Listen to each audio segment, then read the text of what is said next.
अस्सलाम वालेकुम व्यूवर्स, कैसे हैं आप सब लोग। उम्मीद है सभी लोग खैर खैरियत से होंगे। तो चलते हैं अपनी कहानी की तरफ। फरगाम शाह की उंगलियां जब उसकी मखरूमी उंगलियों से मस हुई तो वो घबरा कर एकदम पीछे हटी, जैसे कोई करंट लग गया हो। खाने की ट्रे दोबारा टेबल पर रख वो खुद एक तरफ रखे सोफे पर विराजमान हो गया।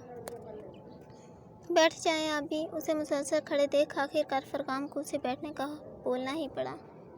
आप यहाँ क्यों आए हैं? खाना खा लें। बिना उसकी बात का कोई जवाब दिए अपना हुक्म सादिर कर दिया गया। हमें भूख नहीं है। सर हनोर झुका था और फरगाम शाह को इनकार सुनने की आदत नहीं है। दूबदू जवाब आया, हमें सच में? और जब तक आप खाना नहीं खाएंगे हम आपके कमरे से नहीं जाएंगे। उसकी बात काट कर एक बार फिर अपनी जिद को मुकद्दम रखा गया। धमकी ही इतनी पावरफुल थी कि चारों नाचारी से खामोशी इख्तियार कर उसकी जिद के आगे सर झुकाना पड़ा। अगर वो कुछ देर और यहाँ रहता तो कुछ बैद ना था कि वो बेहोश ही हो जाती। तभी आंखें जोर से बंद कर टेबल के सामने रखी चेयर खिसका कर बैठ गई। तेजी से छोटे बड़े नवाले तोड़कर हलक में ठूसने शुरू किए। आंखें आंसुओं से लबरेज थी, माना कि वो अपनी ज़िंदगी के हर कदम पर खुद को बेबस महसूस करती थी। लेकिन आज जिस कदर बेबसी का एहसास हो रहा था, इसे अपने यहाँ आने के फैसले पर अफसोस होने लगा। फरगाम शाह बगौर इसकी तेज़ी को नोट कर रहा था। वो डरपोक है, ये बात वो बहुत पहले समझ गया था। लेकिन इस हद तक डरपोकियत वैसे एक तरह से ठीक ही था। इसे वैसे भी तेज़ तरार ओवर कॉन्फिडेंस लड़कियां बिल्कुल पसंद नहीं थी। हमने भरपेट खा लिया। अपने इस्तेताअत के मुताबिक खाना खाकर उसने हाथ खड़े कर लिए। नाम क्या है आपका? एक और अज़ाब बेजान सवाल। इसे तो लगा था अगर वो खाना खा लेगी तो वो चला जाएगा, मगर वो तो आज शायद इसकी जान लेने के इरादे से यहाँ आया था। हमारा नाम माही है, चांद माही। ये नाम सुनते ही फरगाम के जहन में एक नया नाम उभरा। मंगनी हो गई?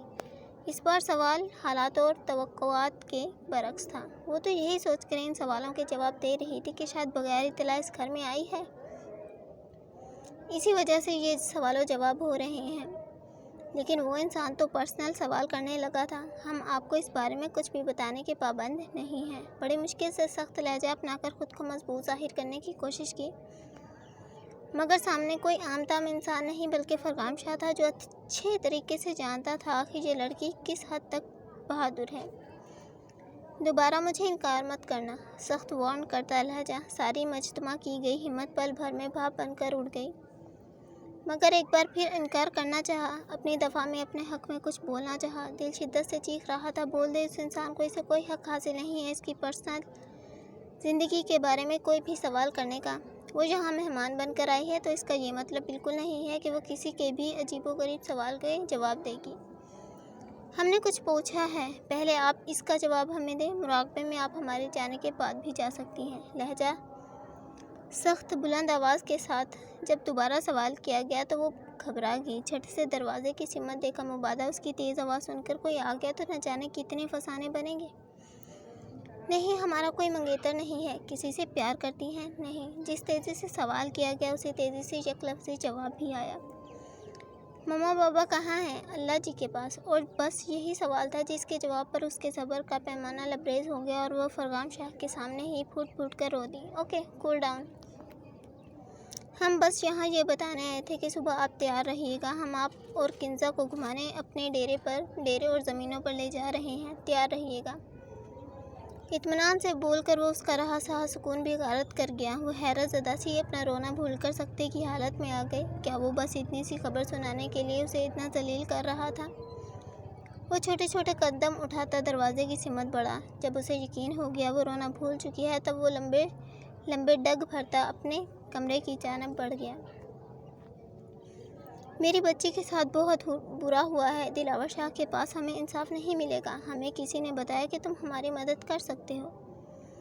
बूढ़ा आदमी लरजते वजूद कपाते हाथ जोड़े, शायद इस वक्त बेबसी की इंतहा पर था। मैं एक आम इंसान हूँ, तुम्हारी मदद कैसे कर सकता हूँ? मुझे नहीं मालूम, बस मुझे मेरे जानने वालों से मालूम हुआ कि मेरी बेटी के साथ हुई नाइंसाफ़ी का इंसाफ सिर्फ आप करवा सकते हैं। क्या हुआ तुम्हारी बेटी के साथ?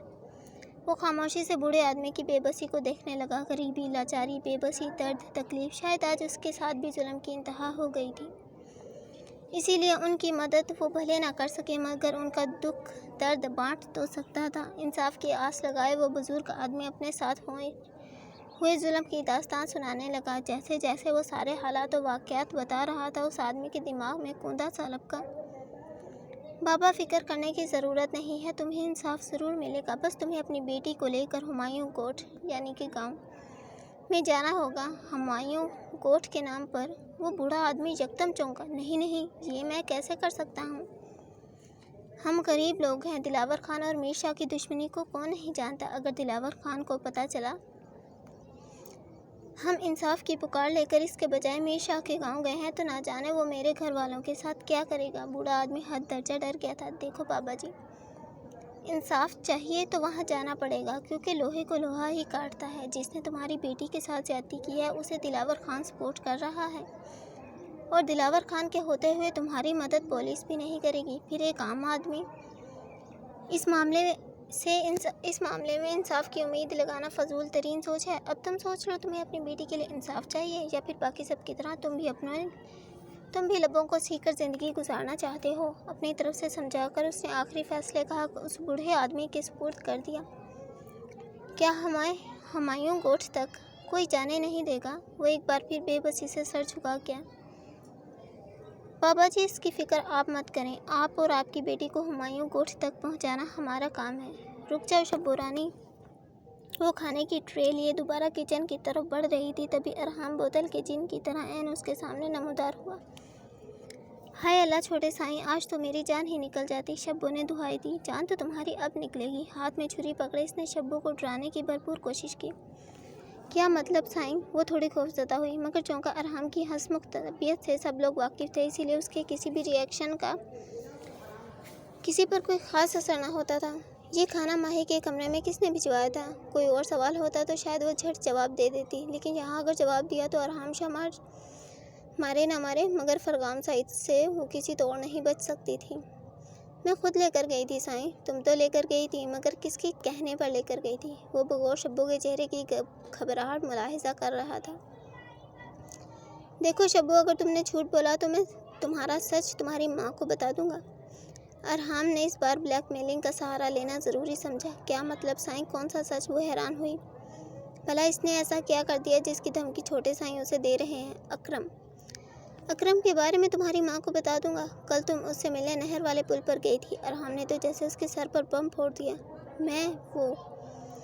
मैं वो माम से काम नहीं चलेगा। तुम्हारी अम्मा ने मना किया था, जब तक शादी नहीं हो जाती तुमने अकरम से नहीं मिलना। फिर भी तुम उससे मिलने चोरी चोरी गई। अब तुम्हारी माँ को जब ये बात पता चलेगी तो मुझे बताने की ज़रूरत नहीं है तुम्हारे साथ क्या क्या होगा।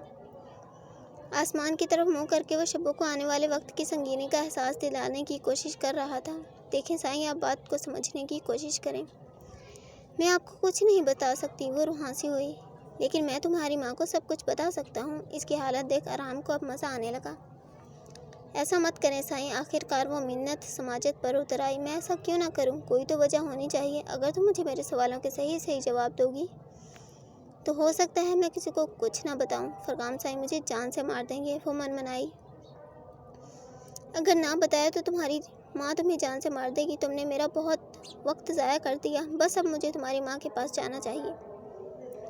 फुल सीरियस मूड में आकर उसने कदम आगे बढ़ाए। नहीं साईं, रुक जाइए। वो भाग कर अरहाम के रास्ते में आई। मुझे ये खाना माही बीबी के कमरे में ले जाने के लिए फरगाम साईं ने बोला था। मरती क्या ना करती, आखिरकार सच बोलना ही पड़ा। अच्छा, खाना ले जाने के बाद क्या वो खुद भी इसके कमरे में गए थे? हाँ गए थे, सर झुकाकर ऐसे जवाब दिया गया जैसे वो कोई एतराफ़े जुर्म कर रही हो।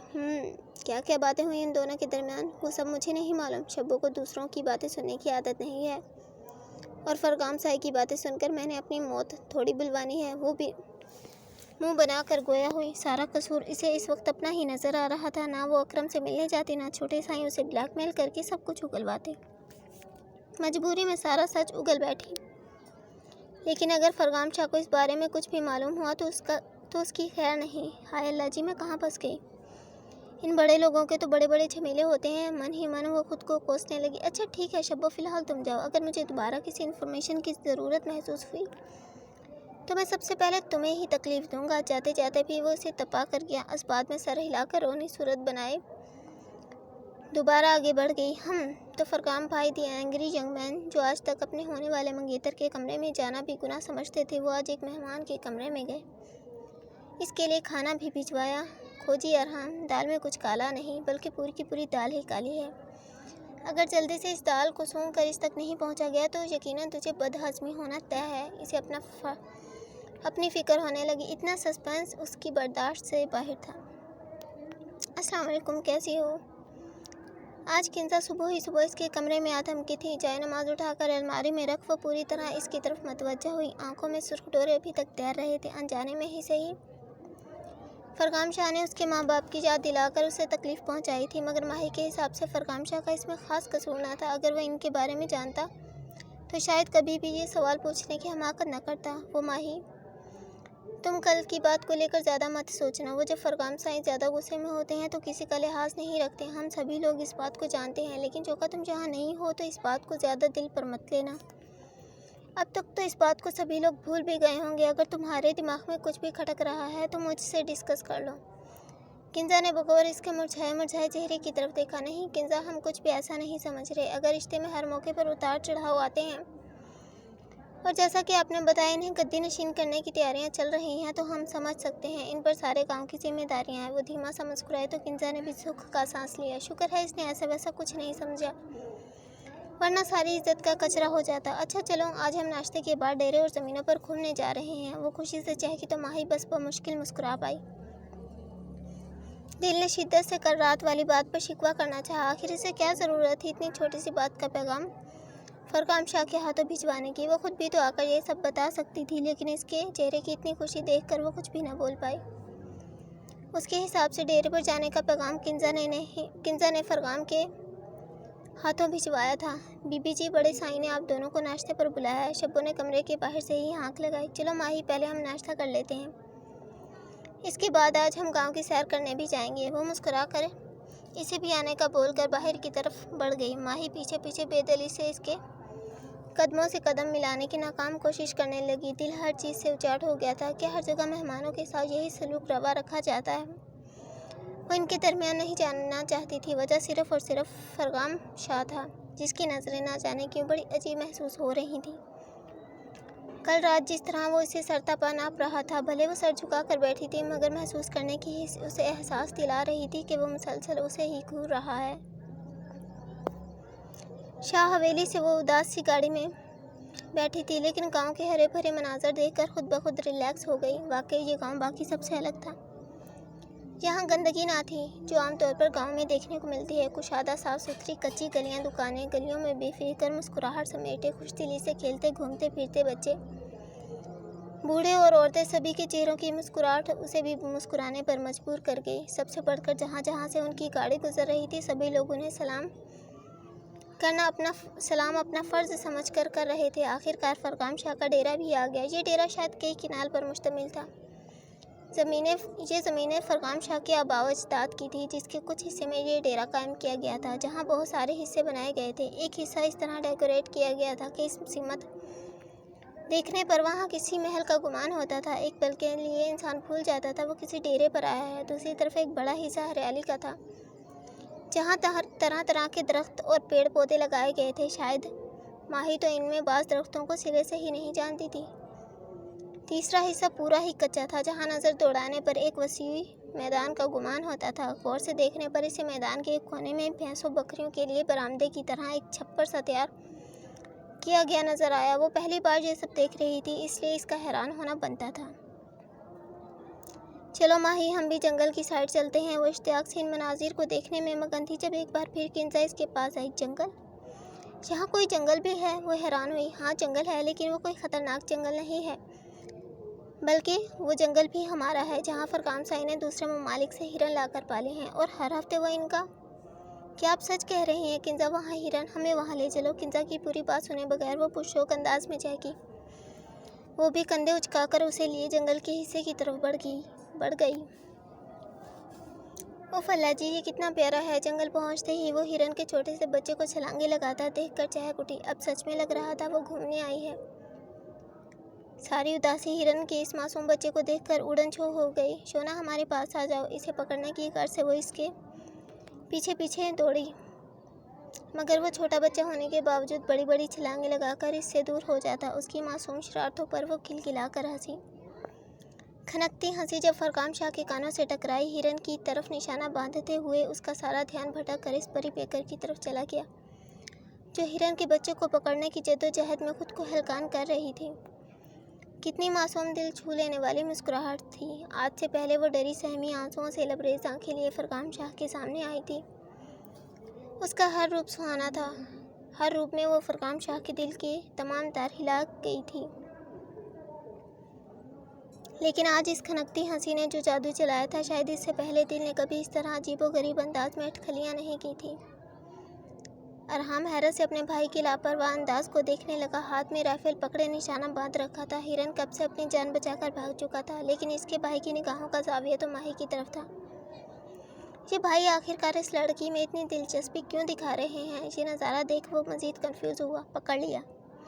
आखिरकार वो बच्चा न जाने कैसे उसके हाथ लग गया, जिसे बाहों में उठाकर वो खिलखिलाकर गोल गोल घूम गई। इसके साथ ही एक ज़ोरदार आवाज़ ने इसका नन्हा सा दिल दहला कर रख दिया। फरकान शाह की बंदूक से गोली निकलकर सीधा हिरन को जख्मी कर गई। ज़ोरदार चीख के साथ हिरन का बच्चा छूटकर इसके हाथों से नीचे गिरा। सहम कर दूसरी तरफ देखा, जहाँ किंजा भी हैरत से देख रही थी, मगर जैसे ही माही ने वहाँ खून में लथपथ तड़पता अपनी ज़िंदगी की आखिरी सांसें गिनता हिरन देखा, दिमाग के पर्दों पर एक हियोला सा नमोदार हुआ। दूसरे ही पल से अपने हाथ भी खून में लथपथ महसूस हुए। दिमाग ने पूरे वजूद से सारी हिस्सों का राब्ता तोड़ दिया। लहरा कर ज़मीन पर गिरने से पहले ही फरकान शाह के मजबूत बाजुओं ने इसे हवा में मुअल्लक कर दिया। किंजा ने पहले तो हैरत से ये सारी कार्रवाई मुलाहिजा की, फिर समझ आने पर आग बगोला हो गई। अरहाम ने एक चोर नज़र से किंजा के जले भुने चेहरे की तरफ देखा। तेज़ तेज़ चलती सांसें, बड़ी बड़ी आंखें फैलाए, शायद वो नज़रों से ही माही को भस्म करने का इरादा रखती थी।